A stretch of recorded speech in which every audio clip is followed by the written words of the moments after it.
The Royal Rumble pay-per-view is this Sunday, and I could not be any more excited for it. The Royal Rumble has always been one of my favorite pay-per-views of the year. It's always exciting, it's always unpredictable, and this year's installment looks to be no different, so I very much look forward to it.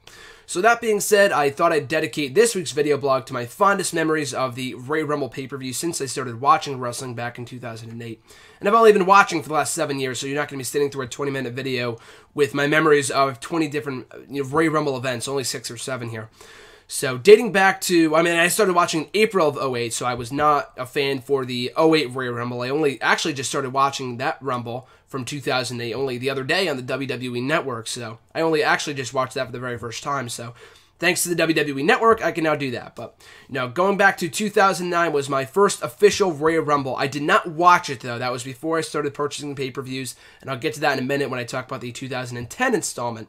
But in 2009, at that point in time, I was still taking part in the WWE.com chats. I don't know if anyone remembers these, but WWE.com at that time had a WWE Universe page. It was like their version of Facebook, and that was before Facebook really got big, so they could still afford to do it before they just scrapped the thing altogether, before they realized that it was just kind of pointless. But still, that was really, really cool, and you were able to take part in it. You can enter a little statement into the chat and, see what other people are saying. I didn't really care to take part in the chat. I just wanted to read, a match-by-match breakdown of what was going on, in the match, a move-by-move breakdown, I should say. So I was reading that chat for most of the night until the Rumble match itself. I was unable to watch that portion of it. I went to bed right before the match went down. So I woke up the next morning. I was like, who's going to win, who's going to win, who's going to win? And to me, it wasn't predictable that Randy Orton was going to win. In retrospect, it probably should have been obvious. But, I opened WWE.com the next morning. It's like I'm eagerly anticipating who's going to pop up on the page and see who's going to win the matchup. And it was Randy Orton. And I wasn't, happy. I wasn't sad. I was a Randy Orton fan, so I liked it. But I guess in retrospect, I probably should have known who was going to win because it was really, really obvious at that point in time. But still, though, at that time, I was watching the match-by-match breakdown or move-by-move breakdown. I made that same mistake again. But, I'm watching that chat, and I was very surprised to see that Matt Hardy was the one who turned on Jeff Hardy, his brother, in the WWE title match, and not Edge. And, all the rumors were swirling around at that point in time, and I was not a full-fledged member of the IWC, the internet community. I was not always reading dirt sheets, but I was from time to time, and I did read before that pay-per-view that there were plans in place to bring back Christian, who was en route to coming back to WWE, to have him come back in that matchup, screw over Jeff Hardy, and kind of rekindle that rivalry between Edge and Christian and Jeff Hardy and Matt Hardy going into WrestleMania 25. Of course, as the legend goes, as the myth goes, WWE officials did not want the fans to find out that it was Christian. They figured they already knew. It would have been too obvious. So they switched plans at the last minute by having Matt Hardy be the one to turn heel. It was kind of a stupid storyline. I've talked about this before, but I was not a fan of the whole Matt and Jeff thing. I loved, that was really when I became a fan of Matt Hardy. Coincidentally enough, you see my profile pictures and stuff like that. I'm a huge Matt Hardy fan, one of my biggest inspirations. But it was at that pay-per-view where I became a Matt Hardy fan because I loved his work as a heel, also as a babyface, but more so as a heel back in 2009 at that point in time. The feud itself was really, really stupid, insinuating that Matt was the one who burned down Jeff's house and all this other stuff. And I'm really digressing here because this is supposed to be about the Royal Rumble pay-per-view. But still, that was also on that pay-per-view. We had John Cena versus John Cena versus JBL for the World Heavyweight Championship. And Shawn Michaels would turn on both men. He would deliver Sweet Chin Music to both Cena and his associate at that point in time, JBL. And I was shocked. I'm like, oh, who's Shawn Michaels going to side with? So that was really cool. We would get Rob Van Dam return in the Royal Rumble match itself. At that point in time, I wasn't really excited about it. I knew who Rob Van Dam was. But, at that point in time, I wasn't, a huge RVD fan. I wasn't really that familiar with his work, so I guess I wasn't really excited to know that he was back in WWE for that one match in his hometown in Battle Creek, Michigan. But still, though, good Rumble. We get to 2010, so this is really when it starts to get interesting here. So going into the Royal Rumble, I knew something huge was going to go down in the Rumble. I knew it was going to be a big pay-per-view. For a month out, I had been anticipating buying this show. Now, I was well aware. Now, this is the reason why I never really bought any pay-per-views, in my younger years as a fan. Because it was so expensive. I was well aware of the price. It was $50, $60. So I never streamed pay-per-views at that point in time. So I just merely, like I said before, watched the chats, went on WWE.com for the results. Basically all I did for the most part, and I would look up highlights from the pay-per-view a couple days later on YouTube when someone would put it up. That being said, I really, really wanted to purchase the 2010 pay-per-view, the 2010 Royal Rumble, because I thought it would make a great Christmas gift. I told my parents in like a casual manner that I wanted to buy that pay-per-view, and I knew it was a lot of money, but it was a one-time thing. It was going to be a great show. I knew the Rumble match itself was going to be very exciting. I knew Sheamus was going to the event as champion. I knew Undertaker was going to be defending the World Heavyweight Championship. And a lot of people don't really give that Rumble a lot of credit. A lot of people say it was not a good Rumble. And I agree, the WWE title match was really not all that great between Sheamus and Orton. It was two heels, so it was really, really random. And the U.S. title match between MVP and The Miz, which was added to the card at the very last minute, was not too great either. It was a good match, but like I said, added at the very last minute, so not a lot of people could care about it. But, watching that show live was my first ever WWE pay-per-view experience, because the house that I was living in at that time did not have DVR, so I was never able to record Raw. I would always have to go on YouTube the next day and look up bits and pieces of Raw on YouTube and different websites in order to watch the full show. So that's what I did at that point in time when I was living in that house that I was at that point in time. So that being said, I did not, of course, not having DVR, not having even Comcast, I just had regular cable. I couldn't buy the pay-per-view at the house that I was living in. Thankfully, my aunt lived nearby, so I went over to her house that night. I asked her if I could purchase the pay-per-view at her house, and I could pay for half of it. I told my mom that I would pay for half of it. I would do whatever it took to watch that show, and I did. I went over that Sunday night. My little brother had like a birthday party that same day, so I was trying to kind of break the news to my mom, and you're always like, it's one of those things where you don't really want to tell her because you know how much money, you know what her reaction is going to be, and you don't want to be the one to tell her, but you have to. You got to face the music. And I did. She wasn't sold on the idea at first, but I convinced her to buy the pay-per-view. I paid for half of it, like I said before. I paid her back shortly thereafter. But the pay-per-view itself, watching it live for the very first time, and I'm going to watch it back on the WWE Network to review this weekend coming up. And, I thought it was a very good show. And I thought, looking back, it was still a very good show. So some people give it shit sometimes, but I watched actually that Rumble back on WWE's on-demand section. Not on the network, about a year ago. It was on demand, like I said before. But, the match itself I thought was really, really good. The Rumble match was great. CM Punk, I thought it was, very innovative, how he was cutting a promo, for the first half of that Rumble. I thought it was hilarious. So he was great. We had Beth Phoenix, and getting involved in that matchup, the second ever woman in WWE history to compete in a Royal Rumble matchup. A lot of cool stories with Shawn Michaels being desperate to win, Edge coming back, which I thought was awesome, one of my biggest and one of my first mark-out moments as a fan. And, there was a lot of speculation that he was going to be coming back. There were also a lot of rumors at that time that Triple H was going to win, because there were a lot of, seeds being planted for Triple H versus Sheamus for the WWE Championship at WrestleMania. And we would end up getting that matchup at WrestleMania, but it would not be over the WWE title. So I was very excited to see that Triple H was getting eliminated from that contest by Shawn Michaels after he sweet chin music'd him over the top rope, or delivered a sweet chin music to him over the top rope to get him eliminated. And that was at the point in time when they were still G-Generation X.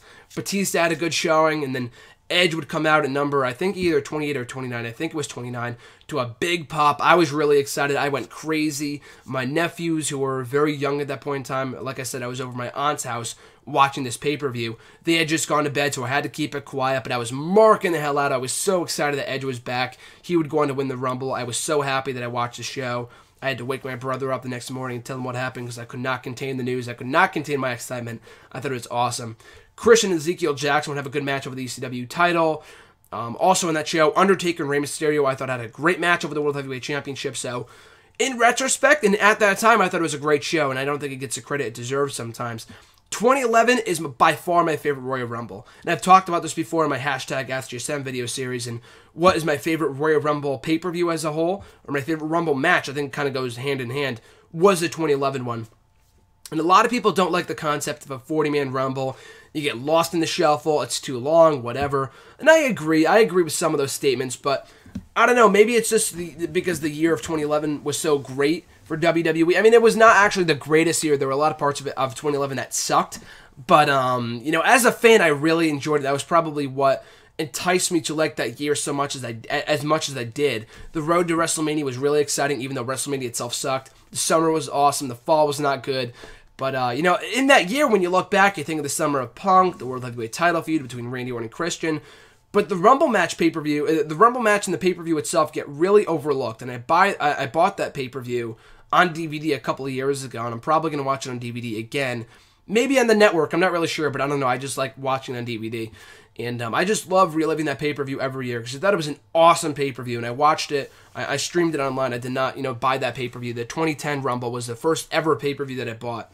And the 2011 one, I kind of wanted to buy, but I don't know. It was last minute. I had just gone home from like an MMA competition, so I didn't really have time. So I watched it at the last minute. Edge and Dolph Ziggler having a hell of a match over the World Heavyweight Championship. Randy Orton and Miz had a good match over the WWE title that would kickstart the feud between CM Punk and Orton after Punk and the new Nexus got involved. So that was really cool. The WWE Divas title changed hands, kind of a forgettable moment, but it was what it was. The Rumble match itself, I loved. Like I said before, it was kind of long, on the longer side. That's why I could see why people don't want to bring it back. But I thought it had a lot of great stories. Fit in almost every member of the roster who deserved to be in. The new Nexus was dominating for the first portion of it. And of course, the biggest highlights of that matchup, we would get the returns of Booker T and Diesel, aka Kevin Nash. And when Booker T came out to confront the new Nexus, I went apeshit crazy. It was so awesome. Because at that point in time, like I said, I started watching in the spring of '08. So Booker T had already left WWE at that point in time. I was familiar with him, of course, through his TNA work. And of course, his pre-WWE, his prior run in WWE. But bottom line is that I had never been able to see Booker T in WWE before this point in time. So I was so excited to see him in the Royal Rumble matchup that year. I thought it was so fucking awesome, and I was so excited for it. And, he came out, he did the Spin-a-Rooney, and that would be the infamous pay-per-view where Matt Striker said, "I'm having a mark out moment, bro, I'm marking out," and all this other stuff, all these insider terms, and that would be, ironically enough, the final pay-per-view of Matt Striker's commentating career, and he'd be gone from WWE a few years later. But, I don't blame him. I was marking out too. I thought that was a hell of a moment when Kevin Nash came out and was laying people out left and right. People were going nuts for that too. So awesome. I really love that pay-per-view, and I love that Rumble match too. So a lot of fond memories of that show as a whole. And Del Rio winning after lastly eliminating Santino, and a great reaction. Such an awesome moment, awesome winner, awesome Rumble, awesome show on the whole. So I look forward to reliving that on the WWE Network or on DVD in the next couple of days. So I love that pay-per-view. The 2010 Rumble was not, or the 2012 Rumble, I'm sorry, the next year, was not one of the better Rumble pay-per-views on the whole. I was not really a big fan of it. And at that time, I was bugging my mother, "Can I buy this pay-per-view? I'll pay for it." And she's like, "Oh, don't waste your money on it. I don't want it." She's not the biggest advocate of me being a wrestling fan. She's kind of grown into it in the last couple of years. Not in becoming a fan, but being okay with me, being such a huge fan of wrestling. And she didn't really want me to buy that pay-per-view. And thankfully, in retrospect, it was wise that I didn't.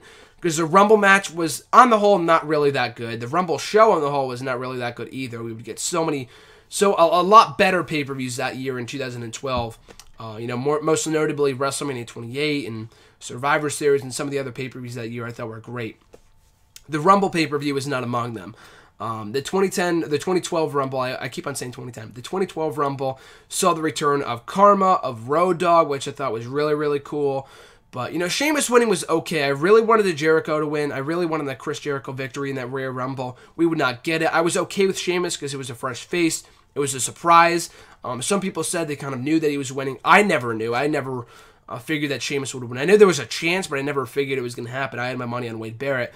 But that was okay. The World Heavyweight Championship match I thought was okay. Bryan versus Big Show versus Mark Henry. And how great of a match can you get out of, Big Show and Mark Henry in 2012? You know what I mean? It was inside a steel cage. It was okay. And what was the WWE title match that night? Punk and Ziggler had a good match. But again, it was nothing too great. It was not as great of a match as I thought it was going to be because with all the interference from the GM at the time, John Laurinaitis.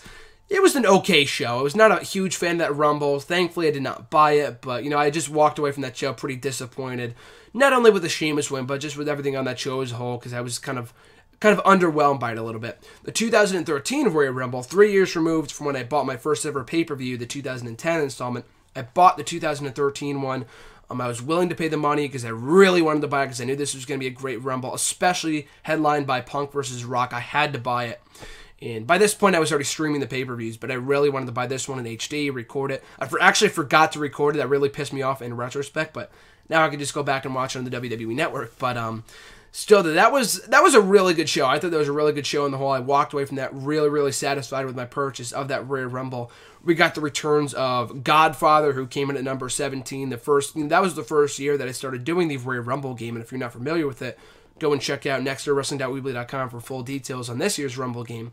But whoever, bottom line is that whoever entered the Rumble, the number that you picked would become your favorite wrestler for a year. If you didn't want to go through with it, it was okay. But, as always, I picked 17, my favorite number ever. And Godfather came out. That was so fucking awesome. I just keep on reliving that moment on YouTube. It's so amazing. It's so funny to see him come out at number 17.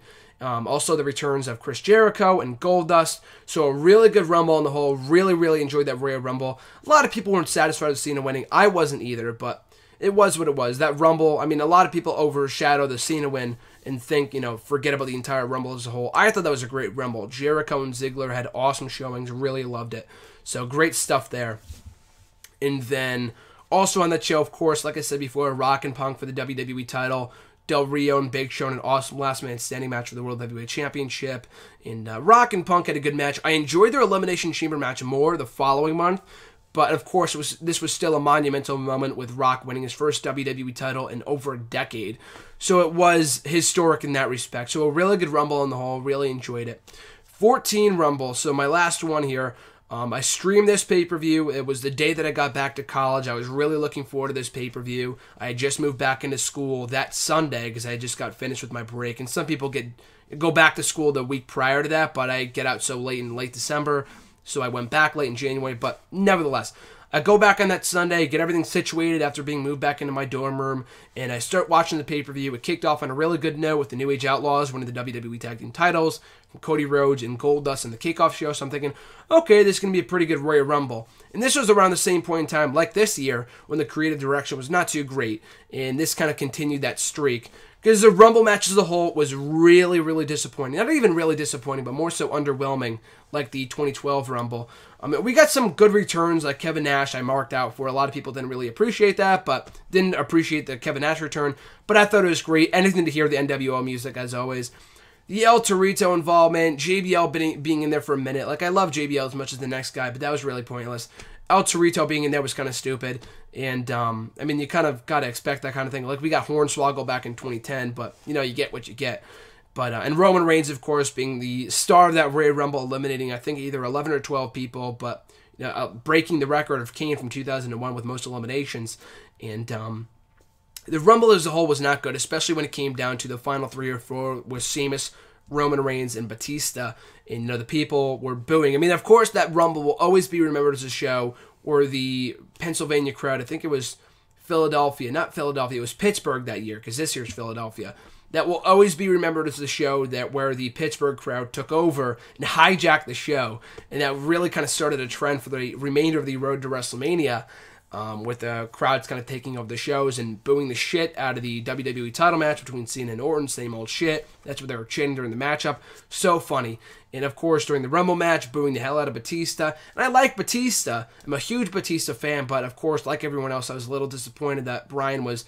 Not only did he not win the Rumble, but he wasn't even in it. But of course, the saving grace, the gem, the hidden gem on that show was Bray Wyatt versus Daniel Bryan in the opener. I thought that was a fantastic matchup, and that matchup does not get the credit it deserves.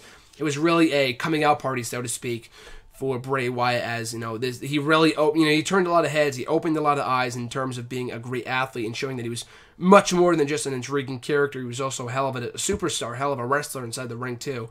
So a great matchup, and the only really thing that I liked from that Rumble, I did not think that was a great show at all. It was an okay show. It was not terrible. Lesnar and Big Show, thankfully, did not overstay its welcome. It was only 2 minutes. Brock Lesnar went over in the fashion that he should have. I just had no interest in seeing Brock Lesnar versus Big Show in 2014 because I knew the match wasn't going to be good, but thankfully it was short. But the 2014 Royal Rumble, not a good show on the whole, kind of overshadowed by a lot of the other great pay-per-views that year, from WrestleMania to SummerSlam to Survivor Series and everything else. But yeah, those are my memories of the Royal Rumble pay-per-views dating back to 2009. I look forward to this year's installment this upcoming Sunday. I expect a lot of surprises. I look forward to the WWE title match. I look forward to the Rumble match itself. I look forward to Daniel Bryan being in there. He's my official pick to win, but seeing is believing. Like with last year, we thought Bryan was going to win then. He didn't, but nevertheless, hopefully this year's installment creates many, many memories as well for the 2015 Royal Rumble. Really excited for it and very much looking forward to it.